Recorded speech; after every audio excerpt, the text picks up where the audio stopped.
Namaste.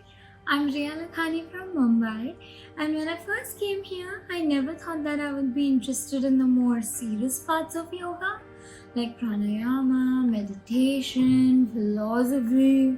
But my teachers were so passionate about their subject and so knowledgeable about what they were teaching that they made me look forward to their classes every single day, until ultimately this became my favorite part of yoga.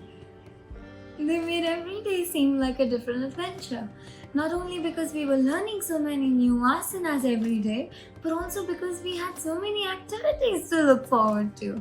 There was visiting the Beatles ashram, the sound healing sessions, sunrise visits, and finally, my favorite, yoga on the beach.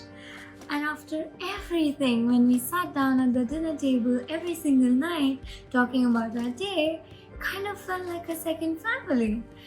Not only because of the people, but also because of the home-cooked food that we got 3 times a day, the clean and hygienic rooms that we got to sleep in at the end of the day, and the different kinds of facilities that were available.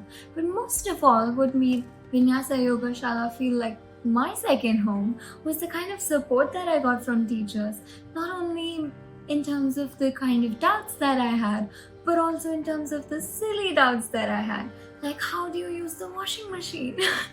So I guess I just got lucky picking Vinyasa Yogashala for my 200 hours TTC, or shall I say my second home.